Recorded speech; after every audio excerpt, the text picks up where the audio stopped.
الحمد لله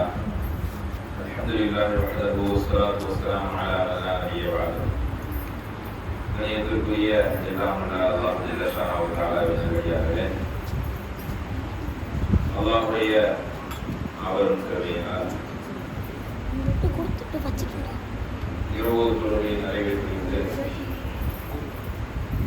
அல்லாஹ் நமக்கு வழங்கிய மார்க்க சம்பந்தமான விஷயங்களை தெரிந்து கொள்ள இருக்கின்றோம். அந்த அடிப்படையிலே இன்றைய தினம் நாம் என்ன பாடத்தை பற்றி தெரிந்து கொள்ள இருக்கிறோம் என்று சொன்னால், பாப் ஹுஸ்னுல் குலுக் நற்குணம் என்கிற தலைப்பின் கீழாக சில விஷயங்களை நாம் தெரிந்து கொள்ள இருக்கின்றோம். இந்த இஸ்லாமிய மார்க்கத்தை பொறுத்த வரைக்கும் இது வெறுமனே சடங்குகளை சொல்லி தருவதற்காக அனுப்பப்பட்ட ஒரு மார்க்கம் அல்ல. தொழுவுங்கள், நோன்பு வையுங்கள், ஜகாத் கொடுங்கள், ஹஜ் செய்யுங்கள், குர்ஆனை ஓதுங்கள் என்று வெறுமனே சடங்குகளை மட்டும் அல்லது வணக்க வழிபாடுகளை மட்டும் செய்ய சொல்வதற்காக அந்த மார்க்கம் கிடையாது.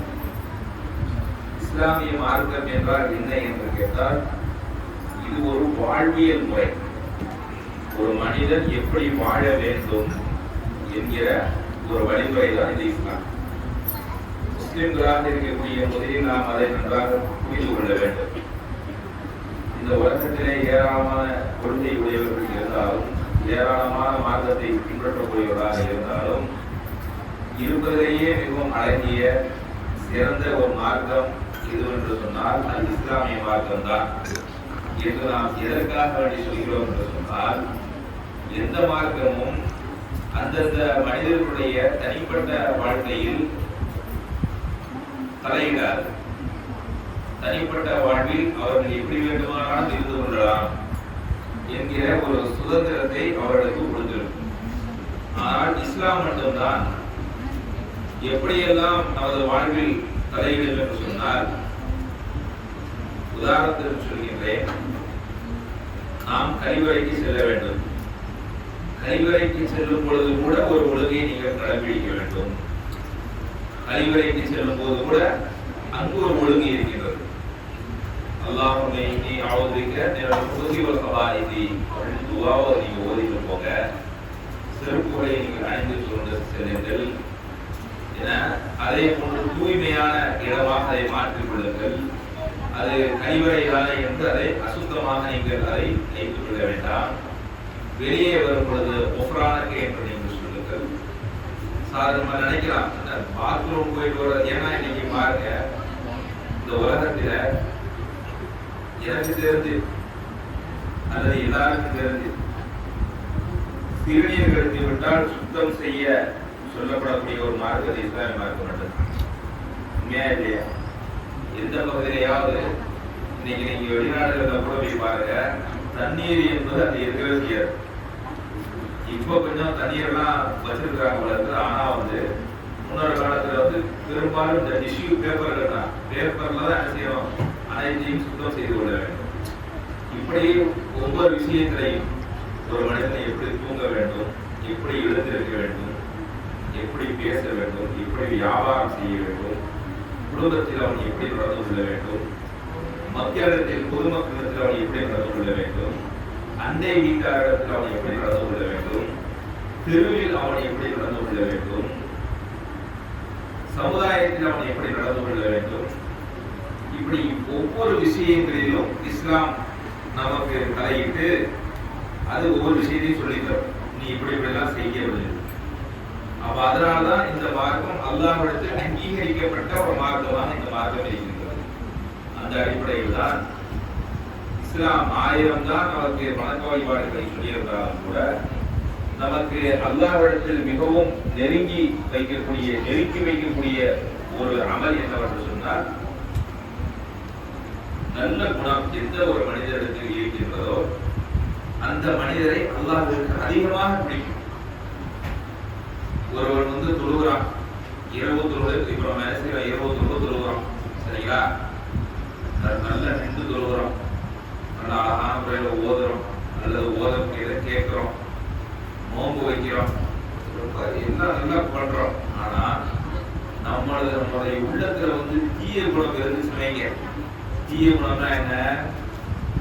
பிறருக்கு அநீதம் செய்வது, பிறரை இழிவாக கருதுவது, பிறருடைய பொருளுக்கு ஆசைப்படுவது, பிறர் செய்த பாவங்களை மன்னிக்காமல் அதற்கு பழிவாங்க வேண்டும் என்கிற ஒரு நடவடிக்கையில் ஈடுபடுவது, பிறரை மதிக்காமல் நடப்பது, பிறருக்கு கண்ணியம் தராமல் நடப்பது, அலட்சியப்படுத்துவது, தற்பெருமையை அடைத்துக் கொள்வது, இப்படி எல்லாம் நம்ம கிட்ட அந்த குணம் இருந்துச்சுன்னு வைங்க. அப்ப அல்லாஹ் என்ன பார்க்கிறான் அப்படின்னா, ரொம்ப இபாதத்தான் ஆளா இருக்கிறாப்ல, துருவுறாப்ல போடுறாப்ல, வந்து இதுதான் கொஞ்சம் இதா இருக்கிறாப்ல, துருவுறாப்ல இல்ல, அப்ப அதெல்லாம் என்ன செய்ய வச்சுக்கிறோம் அப்படின்னு எல்லாம் பார்க்கறது கிடையாது. நீ தொழுதும் உனக்கு பிரயோஜனம் இல்லப்பா. ஒரு இடத்துல கெட்ட எண்ணம் இருக்குது, உன்னிடத்துல தீய பண்புகள் இருக்குது, நீ ரொம்ப கேரக்டர்ல ரொம்ப மோசமான ஒரு நபராக இருக்கிற, நீ என்னப்பா தொழுது உன்னிடத்தில் தொழுகை உன்னிடத்தில் எந்த ஒரு மாற்றத்தையும் ஏற்படுத்தவில்லை அப்படின்னு நல்லா நினைக்கிறேன் பார்க்க. இன்னைக்கு நம்ம பார்க்கறதா இல்லையா? பெரும்பாலான மனிதர்கள் சக மனிதர்களும் எப்படி நடந்து கொள்கிறார்கள் என்று சொன்னால் மிகவும் கோபம் கொள்ளக்கூடியவர்களாகும், ஏதேனும் ஒரு பிரச்சனை வந்தால் வரம்பு மீறக்கூடியவர்களாகும், அசிங்கமாக பேசக்கூடியவர்களாகவும், இப்படி பல்வேறு குணங்கள், பல்வேறு விதமான அந்த தீய குணங்கள் வெளிப்படுகின்றது. அதுதான் பாருங்க, ரசூல் ஸல்லல்லாஹு அலைஹி வஸல்லம் அவர்கள் எப்படி இருந்தார்கள் அப்படின்னு சொன்னால், அப்துல்லாஹ் இப்னு அம்ர் ரலியல்லாஹு அன்ஹு அவங்க அறிவிக்கிறாங்க, லம் யகுன் ரசூலுல்லாஹி ஸல்லல்லாஹு அலைஹி வஸல்லம் ஃபாஹிஷன் வலா முதஃபஹிஷன் வகான யகூல் இன்ன மின் ഖിയാരിக்கும் அஹ்ஸனு அஸ்லாக முத்தஃபக்குன் அலைஹி. நபி ஸல்லல்லாஹு அலைஹி வஸல்லம் அவர்கள் இயற்கையாகவோ செயற்கையாகவோ கெட்ட வார்த்தை பேசுபவர்களாக இருந்ததில்லை. இயற்கையாகவோ நீங்க பாருங்க, நம்ம ஆண்களாக இருக்கட்டும் பெண்களாக இருக்கட்டும், ஒரு சண்டை வந்துச்சுன்னா சண்டை வராத வரைக்கும் என்ன செய்வாங்க? சாதாரணமா இருப்பாங்க. ஏதாச்சும் பெண்களுக்கு மத்தியில், அது பெரும்பாலும் பெண்களுக்கு மத்தியில் ஒரு சின்ன தெருவில் ஒரு சின்ன சண்டை வரட்டும், இவர்களா எப்படி பேசுறாங்க அப்படிங்கிற அளவுக்கு ஆயிடும். எப்படி என்ன மாதிரியான வார்த்தைகளை நம்ம காது கொண்டு கேட்கக்கூடாதோ அப்படிப்பட்ட வார்த்தைகளை மிகவும் சாதாரணமான பேசுவாங்க. அப்ப அதுதான் ரசூல் ஸல்லல்லாஹு அலைஹி வஸல்லம் அவங்க பாருங்க, இயற்கையாகவும் செயற்கையாகவும் கெட்ட வார்த்தை பேசுபவராகவே இல்லை அப்படின்னு சொல்லிட்டு ரசூல் ஸல்லல்லாஹு அலைஹி வஸல்லம் அவங்க சொல்றாங்க, உங்களில் சிறந்தவர், உங்களில் எவர் நற்குணமுடையவரோ அவர்தான் சிறந்தவர் என்று ரசூல் ஸல்லல்லாஹு அலைஹி வஸல்லம் சொல்றாங்க. அப்ப அந்த நற்குணத்திற்கு இஸ்லாத்தில் எவ்வளவு பெரிய ஒரு இடம் தரப்படுகிறது என்பதை நாம் சிந்தித்து பார்க்க வேண்டும். அதே மாதிரி பாருங்க, நபிகள் நாயகம் ஸல்லல்லாஹு அலைஹி வஸல்லம் அவங்கள்ட்ட ஒரு சஹாபி கேட்கிறாங்க. என்ன கேட்கிறாங்க? மாதா யுதுகிலுல் ஜன்னah, மாதா அக்ஸருன் நாஸி யுதுகிலுல் ஜன்னah, பெருமளவு மனிதர்களை சொர்க்கத்தில் சேர்ப்பது எது என்று நபி ஸல்லல்லாஹு அலைஹி வஸல்லம் அவர்களிடம் கேட்கப்பட்டது. அதற்கு நபி ஸல்லல்லாஹு அலைஹி வஸல்லம் அவர்கள் இறையச்சமும் அழகிய குணமும் என்றார்கள். மாதா அக்ஸருன் நாஸி யுதுகிலுன் நார், பெருமளவு நரகத்தில் அதிகமாக மனிதர்களை எது சேர்க்கின்றது, எந்த செயல் சேர்க்கின்றது என்று சொன்னால் அதற்கு சொல்றாங்க, பெருமளவு நரகத்தில் சேர்ப்பது அவரது நாவும் மர்ம உறுப்பும் என்று விளைவித்தார்கள். இந்த விஷயத்தை நீங்க நல்லா கவனித்ததை வச்சுக்கிறோம். பெருமளவு சொர்க்கத்துக்கு எந்த அமல்னால போறாங்களா? தக்வல்லாஹி வ ஹுஸ்னுல் குலுக், அல்லாஹ்வை அஞ்சக்கூடிய மனிதர்களாக வாழ்வதனாலும், ஹுஸ்னுல் குலுக் நல்ல அழகிய குணம் இருப்பதனாலும் அவங்க சொர்க்கத்துக்கு போறாங்க. எதனால நரகத்துக்கு போறாங்கன்னா வாயினாலேயே பாதி பேர் நரகத்துக்கு போயிடுவாங்க. வாயை வச்சுட்டு சும்மா இருக்க மாட்டான்னு சொல்லுவாங்க. அந்த மாதிரி வாயை திறந்தாலே கெட்ட பேச்சு பேசுறது, அவதூறு பேசுறது, புறம் பேசுறது, பொறாமப்படுறது, கோல் பேசுறது, கோல் மூட்டி விடுவது, தீய பேச்சுக்கள் பேசுவது, இப்படி வாயினாலே என்ன செய்யறது, நரகத்துக்கு போறது. இது ஒரு கேட்டகரி. இன்னொரு கேட்டகரி என்ன, மர்ம உறுப்புகள். மர்ம உறுப்புகளை பேணாமல், மர்ம உறுப்புகளுக்கு என்னென்ன அல்லாஹ் ரப்பல் ஆலமீன் தடை விதித்திருக்கிறானோ அது போன்ற தடைகளை பேணி பாதுகாக்காமல் தான் தோன்றித்தனமாக வாழ்வது. இப்படிப்பட்ட இந்த இரண்டு செயல்னால அவங்க என்ன செய்யறாங்க, நரகத்திற்கு போறாங்க அப்படின்னு நபிகள் நாயகம் ஸல்லல்லாஹு அலைஹி வஸல்லம் அவங்க நமக்கு சொல்லியிருக்காங்க. அப்ப இதுல இருந்து நாம் என்ன விளங்கிக் கொள்ள வேண்டும் என்று சொன்னால், ஒருவர் வெறுமனே தொழுகுவதனாலோ நோன்பு வைப்பதனாலோ நல்ல மனிதராக ஆகிவிட முடியாது. மாறாம என்ன குணம், என்னத்தை வளர்த்துக்கிறோம், நல்ல குணங்களை வளர்த்துக் கொள்ள வேண்டும். அதுக்குத்தான் ஈமானுக்கு அடையாளமாக என்ன சொல்லப்பட்டிருக்குன்னு சொன்னா, நல்ல குணமுடையவர்களே உங்களில் முழுமையான ஈமான் உடையவராவார். தங்கள் மனைவியிடம் சிறந்தவர்களாக நடப்பவர்களே உங்களில் சிறந்தவர்கள் என்று நபி ஸல்லல்லாஹு அலைஹி வஸல்லம் அவர்கள் கூறியதாக அபூ ஹுரைரா ரலியல்லாஹு அன்ஹு அவங்க அறிவிக்கிறார். என்ன சொல்றாங்க, நல்ல குணமுடையவர்களே உங்களில் முழுமையான ஈமான். ஒரு முழுமையான ஈமான் தான் யாரு, அவர் நல்ல குணமுடையவராக இருக்கணும். அதே போன்று தங்கள் மனைவியிடம் யார் சிறந்தவர்களாக பார்த்தீங்க அப்படின்னா, பொதுமக்கள்கிட்ட வெகுஜன மக்கள்கிட்ட அவர் பார்க்கிறவர்களா இருப்பார். ஆனா வீட்டில் அவர் எப்படி இருக்கிறார் அப்படிங்கிறது உங்க மனைவிக்கு தான் தெரியும். அப்ப நம்ம யாருக்கிட்ட நல்ல பேர் வாங்கணும், நம்ம மனைவியிடம் தான் நமக்கு என்ன மார்க் இருக்குது, நமக்கு என்ன இடம் இருக்குது அப்படிங்கிறத நாம் விலகி வைத்துக் கொண்டு நாம் என்ன செய்யலாம், நமக்கு சரியான ஒரு ஸ்கேல், ஒரு தராசு யாருன்றோம் மனைவி தான். நம்ம மனைவிக்கு நம்ம நல்ல பேர் எடுத்துன்னு வைங்க, கிட்டத்தட்ட நாம ஒரு வெற்றியாளர் தான். ஆனா அது கிடைக்குமா கேட்டா அது ஒரு கஷ்டமான காரியம் தான். சரியா?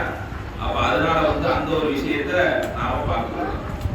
அதே மாதிரி நபிகள் நாயகம் ஸல்லல்லாஹு அலைஹி சொல்றாங்க, இறை நம்பிக்கையாளர் அழகிய குணத்தின் மூலம் தொழுகையாளி மற்றும் நோன்பாளியின் மதிப்பை அடைகிறார் அப்படின்னு சொல்றாங்க. இப்படி நற்குணங்களை பற்றி ஏராளமான விஷயங்களை நமது மார்க்கம் சொல்லி தருகின்றது. எனவே இந்த நற்குணத்தை நாம் வளர்த்து கொண்டு, இந்த நோன்பு எதற்காக கடமையாக ஆக்கப்பட்டது என்று சொன்னால், வெறுமனே நாம் பசித்திருப்பதாலோ தாகித்திருப்பதற்காகவோ இந்த நோன்பு கடமையாக ஆக்கப்படவில்லை. மாறாக நமது செயல்களை எல்லாம் மாற்றிக்கொள்ள வேண்டும். அதுக்காக பாருங்க, ரசூல் ஸல்லல்லாஹு அலைஹி வஸல்லம் சொல்றாங்க, நல்ல குணம் தான் என்ன. இதுக்கு முன்னாடி என்ன சொல்லு, நல்ல குணத்துக்கும் தீய குணத்துக்கும் என்ன வித்தியாசம் என்றால், நல்ல குணம் தான் அவன் நல்ல மனிதராக இருப்பார். தீய குணத்துக்கு என்ன அடையாளம், தீய செயல்களை செய்வோர், தீய பேச்சுக்களை பேசுவோர். சரியா? பொய்யான பேச்சுக்களை பேசுவோர். இந்த நோன்பு என்ன செய்யுது என்று சொன்னால், இந்த தீய பேச்சுக்களையும் பொய்யான பேச்சுக்களையும் தீய செயல்களையும் விட்டு நம்மை பாதுகாக்க வேண்டும், நம்மை அதை மாற்ற வேண்டும். அப்ப அதுதான் பாருங்க, ரசூல் ஸல்லல்லாஹு அலைஹி சொல்றாங்க, நீங்கள் பசித்திருப்பதோ தாகித்திருப்பதோ அல்லாஹ்விற்கு எந்த தேவையும் இல்லை. அல்லாஹ்விற்கு எந்த தேவையும் இல்லை அப்படின்னு சொல்லிட்டு அதுக்கு முன்னாடி என்ன சொல்றாங்க, யார் ஒருவர் தனது பொய்யான பேச்சுக்களையும் தீய செயல்களையும் தீய நடவடிக்கைகளையும் விட்டுவிடவில்லையோ அவர் பசித்திருப்பதும் தாகித்திருப்பதும் அல்லாஹ்விற்கு எந்த தேவையும் இல்லை. இந்த நோன்புடைய நோக்கமே என்னதான், நல்ல மனிதனாக நாம் மாற வேண்டும், நல்ல குணம் உள்ளவர்களாக நாம் ஆக வேண்டும் என்பதற்காக வேண்டிதான் இந்த நோன்பு நமக்கு கடமையாக ஆக்கப்பட்டிருக்கிறது என்பதை உணர்ந்து நல்ல குணங்களை வளர்த்து பெறக்கூடிய ஒரு பாக்கியத்தை அல்லாஹ் இந்த நோன்பின் மூலமாக நமக்கு தந்துவிட வேண்டும் என்று கூறி இந்த சிறிய உரையை நிறைவு செய்கின்றேன். வாக்குதரவான